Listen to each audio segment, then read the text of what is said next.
happy Saturday. Ayan, punta tayo sa Vista Mall ulit to grab a cup of coffee.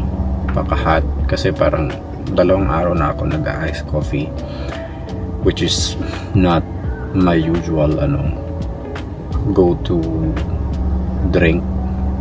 I mean, hindi ako mahilig sa iced coffee, pero yung mga nakaraang araw puro ice yung kinukuha ko, binibili ko kasi super init. But yeah, tonight ba naman, hot naman kahit medyo mainit, although hindi naman ganun kainit kasi nga gabi na. And ayun, medyo malamig naman sa room kasi nag-AC ako kanina. And magluluto din tayo. Not sure if iba-vlog ko pa siya kasi egg lang naman at saka tuna. Anyway, see you guys later.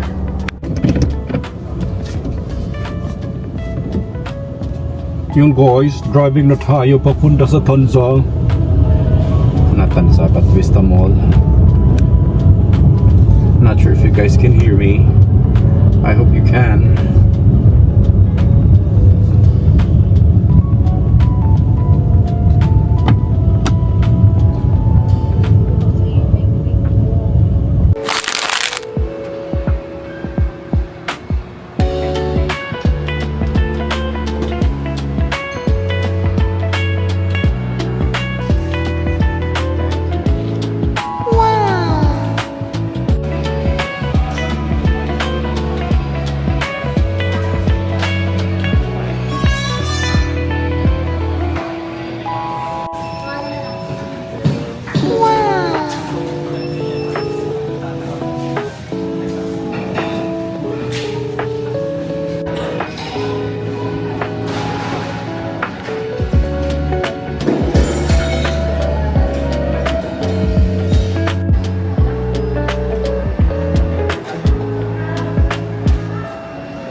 Hey guys, happy Sunday.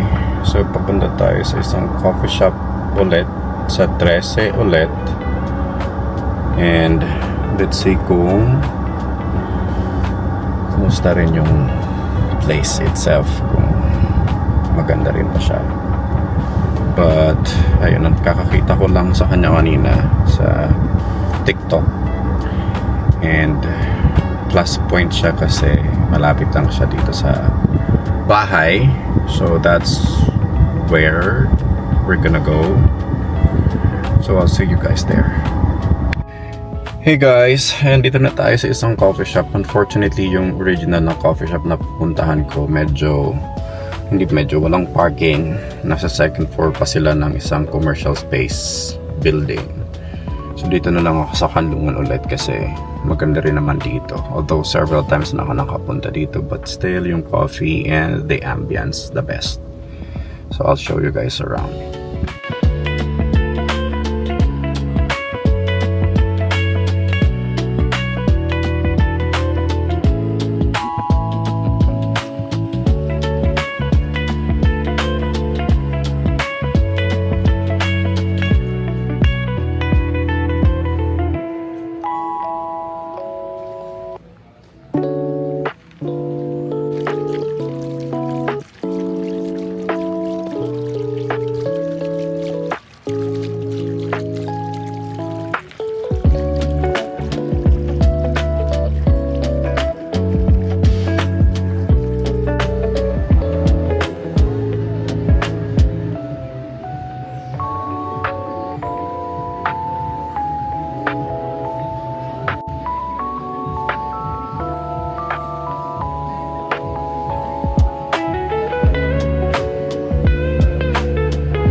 Hey guys, dito na tayo sa Kanlungan Coffee or Cafe. Dito lang siya sa 13. And ayun, as mentioned earlier, dapat doon ako sa Cozy Cup Cafe. Mas malapit yon sa bahay kaysa dito na mga ilang minutes din kahit papano. Unfortunately, walang parking, puno, kasi nga nasa second floor sila. It's a commercial space. building. Sayang, gusto ko pa naman siyang i-try. Mukha pa naman siyang maganda. I tried looking for a parking space kanina. Alam niyo naman, minsan talaga hindi talaga nagpapapark yung mga tao unless of course dun ka mismo sa establishment na yun pupunta or magsistay, which is understandable, I guess. So nagdumiretso na lang ako dito sa Kandungan kasi madalas muna akong napupunta dito and tried and tested na yung kape at saka yung food nila, especially yung Clubhouse sandwich. Yun ulit yung in-order ko. Alam ko may konting fries na siyang kasama. And then this time nag-butterscotch ako imbes na Spanish latte, and then hot pa rin yung kinuha natin. So ayun lang, sobrang ganda lang ng place na to. Not sure if nakita niyo yung first time kong makapunta dito. Super ganda niya rin, and ganun pa rin today. So ayun, I'll keep you guys posted.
Yan, pauwi na tayo.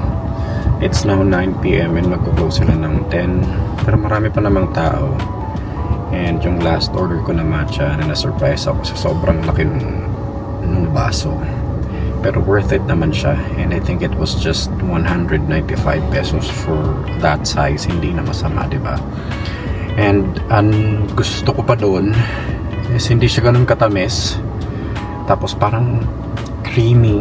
And malalasahan mo yung matcha, which I don't mind kasi yung iba yata parang hindi naman na-appreciate yung lasa talaga niya. Pero for some reason naman, okay lang siya sa akin.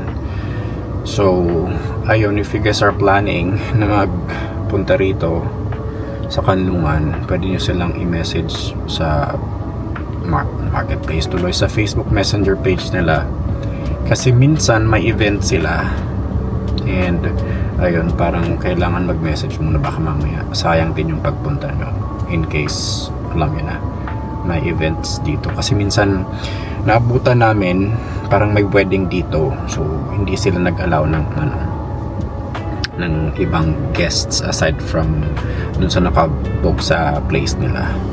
Anyway, kailangan na nating umuwi kasi papakainin yung mga fur babies, konting rest, tapos diretso sa gym.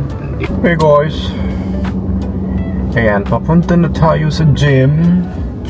The time is 12:34 AM, Monday. Ayan, happy Monday. Sana happy talaga si Monday later sa work, no? Good thing, panggabi pa naman tayo, so marami pang enough time. And usually ganitong oras naman talaga ako nag-workout, so ayun.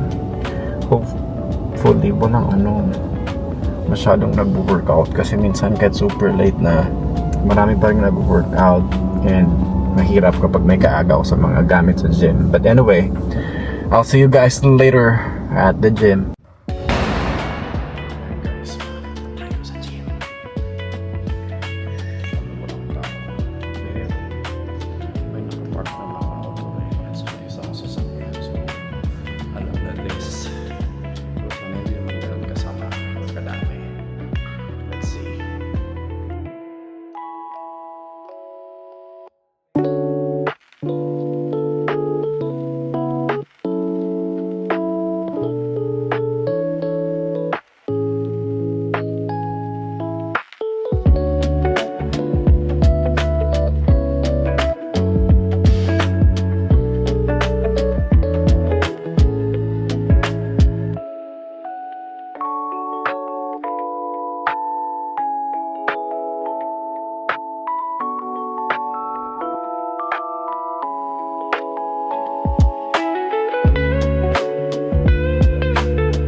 Hey guys, katapos lang natin mag-workout. It's now 2:07 AM Monday and pauwi na tayo. Wait lang, madilim yata dito. Yan, pero baka dumiretso tayo sa 7-Eleven kasi bili ako ng paborito kong bread doon. Pero ayan ko na yung vlog here. Hope you guys enjoyed this one.